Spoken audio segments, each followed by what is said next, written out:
नमस्कार, मंडल news bulletin में आपका स्वागत है। आइए पेश करते हैं आज के कुछ प्रमुख व मुख्य समाचार। अब तक यदि आपने मंडल न्यूज़ के इस चैनल को लाइक व सब्सक्राइब नहीं किया है तो जल्द से जल्द इस चैनल को लाइक व सब्सक्राइब जरूर कर दें।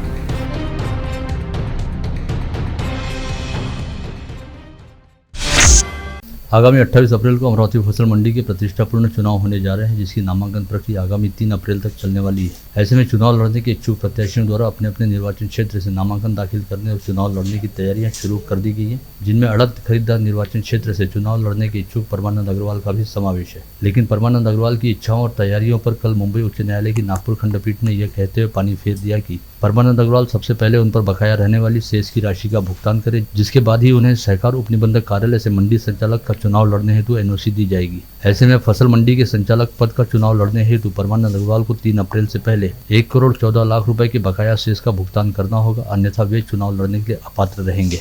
जिसकी वजह से हाईकोर्ट के इस फैसले को परमानंद अग्रवाल के लिए काफी बड़ा झटका माना जा रहा है। फसल मंडी का शेष डुबोने के मामले को लेकर परमानंद अग्रवाल विगत लंबे समय से चर्चा में है। साथ ही उनके द्वारा मंडी प्रशासन की आंखों में धूल झोंक शेष की चोरी किए जाने के कई मामले भी इससे पहले पकड़ में आए हैं, जिसकी जांच करने के बाद मंडी प्रशासन ने परमानंद अग्रवाल पर बकाया राशि के साथ ही पेनाल्टी भी लगाई थी, जिसकी वसूली होना अब भी बाकी है।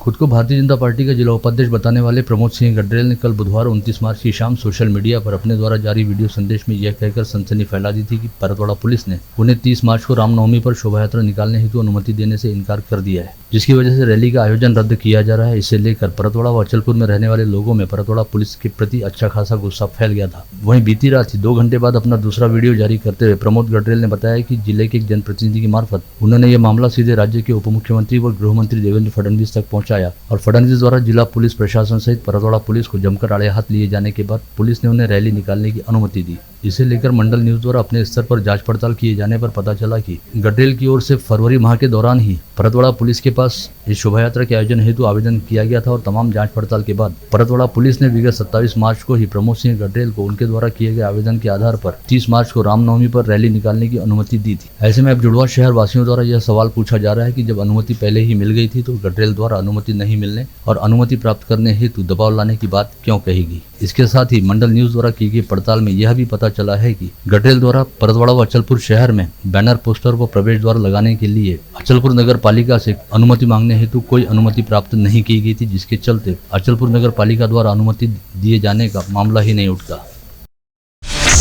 रामनवमी के पर्व पर आज अमरावती शहर में विश्व हिंदू परिषद, बजरंग दल तथा श्री राम जन्मोत्सव समिति द्वारा भव्य दिव्य शोभा यात्रा का आयोजन किया गया। हर साल की तरह इस वर्ष भी शोभा यात्रा का बालाजी प्लॉट स्थित संत सीताराम बाबा मंदिर प्रांगण से शुभारंभ हुआ, जहां पर विष्णु बापूराव राणे तथा संतोष अयोध्या कुरिल द्वारा सपत्नीक रामलला के विग्रह एवं राम दरबार का पूजन किया गया। जिसके बाद ढोल ताशे, संदल व डीजे सहित विभिन्न झांकियों के साथ ही इस बार शोभा यात्रा में विशेष तौर पर शामिल किए गए भगवान जगन्नाथ के रथ के साथ यह शोभा यात्रा आगे बढ़ी, जिसका शहर के विभिन्न चौक चौराहों पर जल्लोषपूर्ण स्वागत किया गया। साथ ही राजापेट व राजकमल चौराहे पर रामलला की महाआरती की गई। इस शोभा यात्रा हेतु शहर में जगह जगह पर भगवा पताकाएं व झंडे लगाए गए थे, जिसकी वजह से पूरा शहर भगवा में नजर आ रहा था।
रामनवमी पर्व के उपलक्ष्य में आज अमरावती शहर पुलिस आयुक्तालय क्षेत्र अंतर्गत 3 स्थानों से भव्य शोभा यात्राओं का आयोजन किया गया। ऐसे में शहर पुलिस आयुक्त नवीन चंद्र रेड्डी ने दोनों पुलिस उपायुक्तों तथा संबंधित थाना क्षेत्रों के थानेदारों को साथ लेकर आज उन सभी रास्तों व क्षेत्रों का दौरा किया जहां से रामनवमी पर निकाली जाने वाली शोभा यात्राएं गुजरने वाली हैं। इस समय कानून व व्यवस्था की स्थिति बनाए रखने के साथ ही आयोजन को शांतिपूर्ण तरीके से संपन्न कराने के मद्देनजर सीपी रेड्डी ने संबंधित पुलिस अधिकारियों को आवश्यक दिशा निर्देश भी जारी किए। इसके अलावा शांति व सुव्यवस्था के साथ भय मुक्त वातावरण में रामनवमी का त्यौहार मनाया जाए, इस उद्देश्य से राजापेट, सिटी कोतवाली तथा बडनेरा पुलिस थाना क्षेत्र में पुलिस ने रूट मार्च किया, जिसमें बड़ी संख्या में पुलिस अधिकारियों व पुलिस कर्मचारियों ने हिस्सा लिया। बडनेरा रोड स्थित भक्ति धाम में आज राम जन्मोत्सव की काफी जोरदार धूम रही। शानदार सजावट के साथ राम दरबार व संत जलाराम बापा के दर्शन हेतु भाविक श्रद्धालु उमड़े। दोपहर 12 बजे राम जन्म उपरांत सभी को प्रसाद व पंजरी एवं शरबत का वितरण किया गया।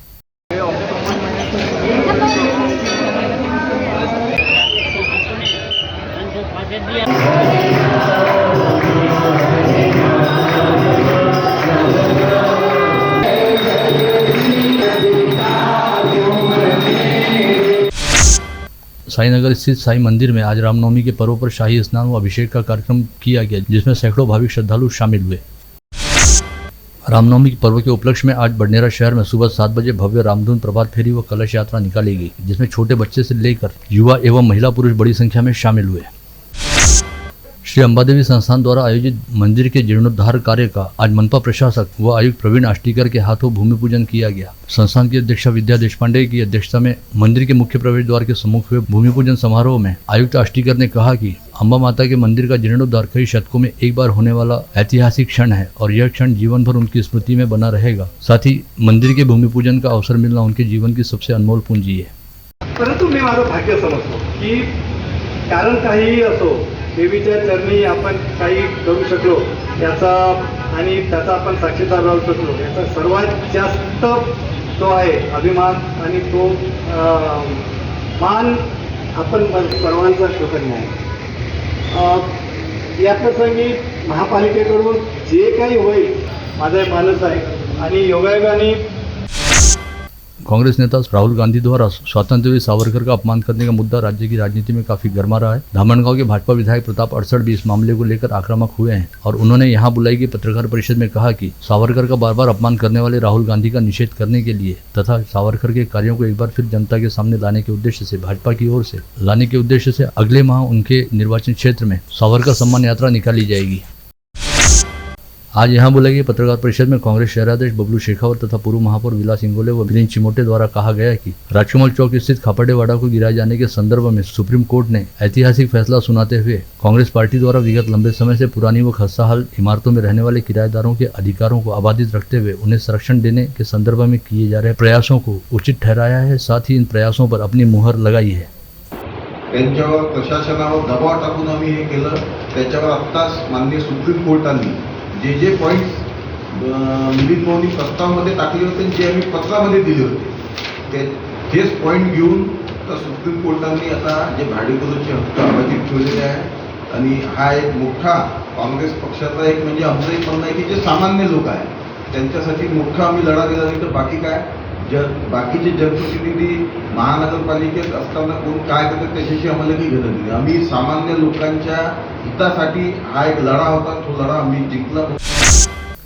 गतरोज जिला वकील संघ के चुनाव हुए, जिसमें अध्यक्ष पद पर शिरीष जाखड़, उपाध्यक्ष पद पर एनडी राउत, ग्रंथालय सचिव पद पर अभिषेक निस्ताने तथा सचिव पद पर उमेश इंगले निर्वाचित हुए। मध्यरात्रि तक चली मतगणना के बाद चुनावी नतीजे घोषित होते ही विजयी उम्मीदवारों ने अपने समर्थकों के साथ जल्लोष मनाया। इसके साथ ही इस चुनाव में 7 सदस्यीय कार्यकारिणी पदों के लिए पीयूष डहाके, कुशल करवा, सुदर्शन पिंपल गांवकर, रसिका उके, पंकज यादगिरे व किरण यावले भी विजयी हुए। इंडियन मेडिकल एसोसिएशन की अमरावती शाखा के अत्याधुनिक नवनिर्मित सभागृह का उद्घाटन आज जिले की सांसद नवनीत राणा के हाथों समारोह पूर्वक किया गया। इस अवसर पर सांसद नवनीत राणा ने आईएमए सदस्यों के कामों की प्रशंसा करते हुए कहा कि आईएमए के सदस्य सामाजिक कामों में हमेशा अग्रसर रहते हैं। गजल नवाज भीमराव पंचाले के 72वें जन्मदिवस उपलक्ष्य में आज स्थानीय सांस्कृतिक भवन में उनका नागरिक सत्कार किया गया। साथ ही आज सुबह 9 बजे रक्तदान शिविर का आयोजन किया गया, जिसमें 24 रक्तदाताओं ने स्वयं स्फूर्त रूप से हिस्सा लेते हुए रक्तदान किया।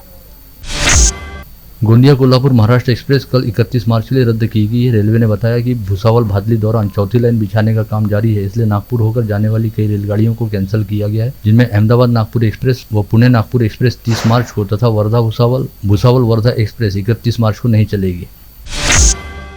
राष्ट्रीय पिछड़ा वर्ग ने जिलाधीश के जरिए राष्ट्रपति के नाम लिखे गए ज्ञापन में कहा गया कि मनपा क्षेत्र अंतर्गत जानवरों की तो गणना हो रही है, लेकिन ओबीसी समाज की जाति निहाय जनगणना करने के लिए कोई कदम नहीं उठाए जा रहे। यह ओबीसी समाज का अपमान है, जिसके खिलाफ चरणबद्ध तरीके से आंदोलन किया जाएगा। दिव्यांग प्रमाण पत्र तैयार करने के नाम पर प्रलोभन देते हुए एक दलाल ने गरीबों से हजारों रुपए वसूल किया, ऐसा आरोप एक महिला सहित 4 लोगों ने लगाया है, जिसके बारे में जिला शल्य चिकित्सक को शिकायत दी गई है। भीषण गर्मी के मौसम में राहगीरों को शीतल जल उपलब्ध करने के इरादे से स्वर्गीय जगदीश मानसलाल जी चांडक की स्मृति में श्री सद्गुरु संतमणि परिवार द्वारा राजमहल चौराहे के निकट वनिता समाज के सामने एक्वागार्ड के प्याऊ का शुभारंभ किया गया। आज सुबह 10 बजे विधिवत पूजन के साथ स्वर्गीय जगदीश जी की धर्मपत्नी श्रीमती सरोज चांडक के हाथों रिबन काटकर इस प्याऊ का उद्घाटन किया गया।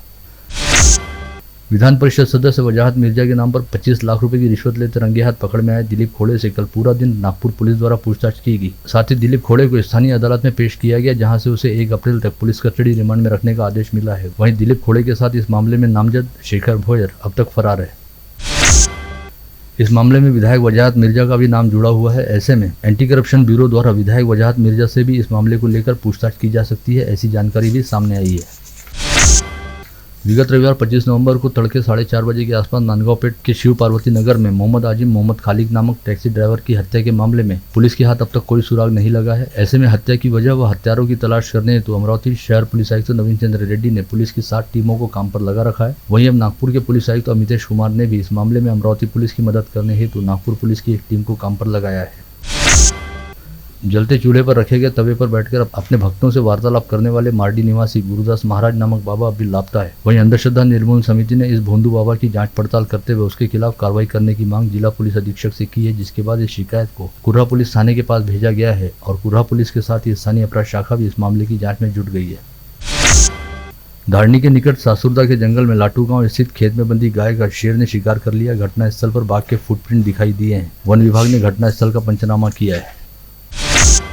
कठोरा रोड पर एटीएम के सामने तेज गति से आ रही मोटरसाइकिल की टक्कर में हाथ ठेला चलाने वाले व्यक्ति की मौत हो गई। मृतक की शिनाख्त स्वावलंबी नगर निवासी प्रवीण जगताप के तौर पर हुई है।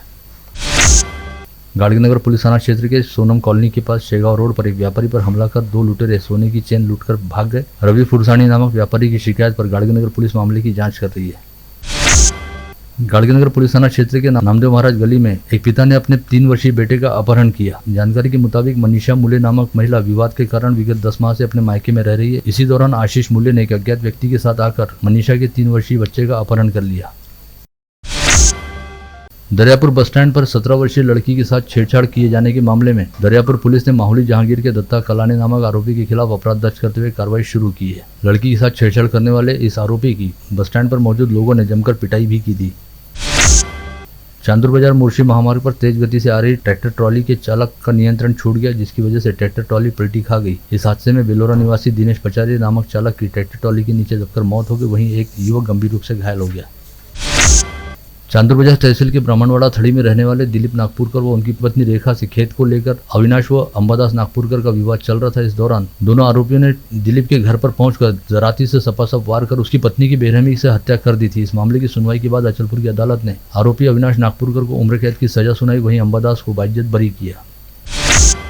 बुधवार की रात 9:30 बजे के आसपास वाशिम निवासी एक महिला मुंबई जाने हेतु अकोला रेलवे स्टेशन से रवाना होने वाली ट्रेन में चढ़ने का प्रयास कर रही थी। चूंकि इस समय ट्रेन ने पटरी पर आगे बढ़ना शुरू कर दिया था, ऐसे में इस महिला ने पहले अपनी बेटी को डिब्बे में चढ़ाया और फिर वो खुद भी चलती ट्रेन में चढ़ने लगी, लेकिन इस महिला का पांव फिसल गया, जिसकी वजह से वो नीचे गिरी और ट्रेन व प्लेटफॉर्म के बीच फंस गई। यह देखते ही मौके पर उपस्थित रेलवे वेंडर व अन्य लोगों ने इस महिला को तुरंत बाहर खींचा। वहीं ट्रेन के दरवाजे पर खड़ी महिला की बेटी भी अपनी मां को गिरता देख चलती ट्रेन से नीचे कूद गई। इसी बीच किसी ने आपातकालीन चेन को खींचा, जिसकी वजह से ट्रेन थोड़ी दूरी पर रुक गई, जिसके बाद दोनों माँ बेटी को इसी ट्रेन में बिठाकर अगले गंतव्य के लिए रवाना किया गया। यह पूरा मामला स्टेशन पर लगे सीसीटीवी कैमरे में कैद हुआ है। बुल्ढाना जिले के देऊळगांव मही में ग्राम सेवक के तौर पर काम करने वाले विजय रिंढे को एक व्यक्ति से 3000 रुपए की रिश्वत स्वीकार करते हुए एंटी करप्शन ब्यूरो के दल ने रंगे हाथ गिरफ्तार किया। इस ग्राम सेवक ने शिकायतकर्ता व्यक्ति की कृषि जमीन संबंधी काम के लिए 3000 रुपए की रिश्वत मांगी थी। आप देख रहे थे मंडल न्यूज बुलेटिन। हमारे चैनल को लाइक करें, शेयर करें और हाँ, सब्सक्राइब करना ना भूलें। कल होगी आपसे फिर मुलाकात, तब तक के लिए धन्यवाद।